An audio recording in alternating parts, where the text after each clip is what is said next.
आज हम पढ़ेंगे संधि। संधि का अर्थ होता है मेल, यानी कि दो लोगों के बीच में मेल होना।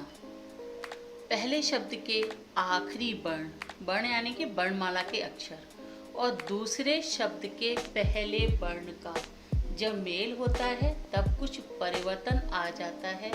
इसी परिवर्तन को संधि कहते हैं। जैसे सत्य प्लस अर्थ, सत्यार्थ।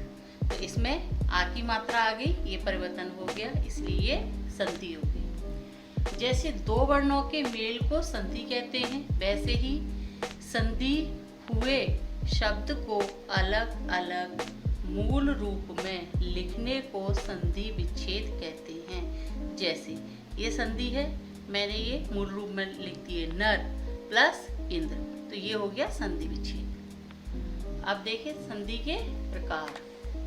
संधि तीन प्रकार की होती हैं: स्वर संधि, व्यंजन संधि और विसर्ग संधि।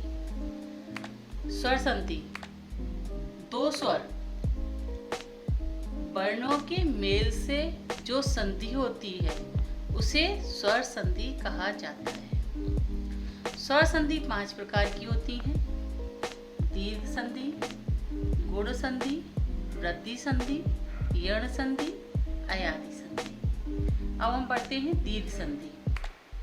दीर्घ संधि की परिभाषा है जब दो समान ह्रस्व या ह्रस्व और दीर्घ या दोनों दीर्घ स्वरों का मेल होता है तो दोनों स्वर मिलकर दीर्घ हो जाते हैं। जैसे ये देखो, नहीं, ये भी ह्रस्व है, छोटा है, और ये भी छोटा है, तो ये बड़ा आ हो गया दीर्घ। ये छोटा आ ह्रस्व है और ये दीर्घ है, तब भी मिलकर क्या बनना है, ये दीर्घ। इसी तरह से ये देखो, अब इसमें देखते हैं संधि है हमारी स्वरांत। अब इसका संधि विच्छेद किया, स्वर प्लस अंत।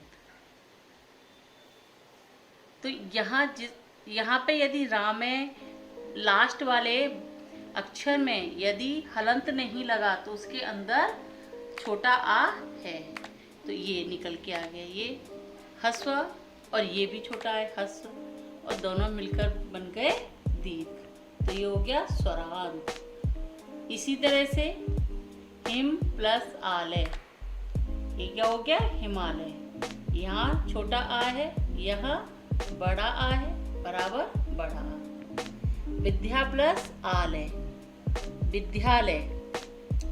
यहाँ बड़ा आ है, ये इसमें भी बड़ा आ रहा है, ये देखो, तो बड़ा आ। विद्या प्लस अर्थी, विद्यार्थी। यहाँ बड़ा, ये बड़ा आ गया, ये छोटा, तो यहाँ पे भी छोटा, बराबर बड़ा आ। इसी तरह से ई का है, छोटी प्लस छोटी बराबर बड़ी, यानी कि दोनों ह्रस्व मिलकर दीर्घ हो गए। रवि प्लस इंद्र, रवींद्र। छोटी की मात्रा, ये भी छोटी, ये आ गई, मिलकर बड़ी बन गई, ये देखो। कवि प्लस ईश बराबर कवीश, तो यहाँ छोटी, ये बड़ी ई, छोटी बड़ी बराबर बड़ी ई। सची प्लस इंद्र, सचींद्र। बड़ी ई, छोटी ई, बड़ी छोटी बराबर बड़ी ई। नारी प्लस ईश्वर, नारीश्वर। यहाँ पर बड़ी, यहाँ पर भी बड़ी, तो ये भी बड़ी बड़ी और मिलकर बड़ी बन गई। इसी तरह से हम ऊ का उदाहरण भी देखेंगे। सु प्लस उक्ति बराबर सूक्ति। छोटा ऊ, छोटा ऊ, छोटा ऊ बराबर बड़ा ऊ। भानु प्लस ऊर्जा, छोटा ऊ प्लस बड़ा ऊ, छोटा ऊ हो गए, बड़ा ऊ बराबर बड़ा ऊ। वधु प्लस उत्सव, बड़ा ऊ छोटा ऊ, बड़ा ऊ छोटा ऊ बराबर बड़ा ऊ। वधूत्सव। वधु प्लस उर्मी, वधूर्मी। बड़ा ऊ मात्रा है, ये भी बड़ा ऊ है, मिलकर तब भी बड़ा ऊ वही बनता है। तो ये हमारी इस तरह से होती है दीर्घ संधि। धन्यवाद।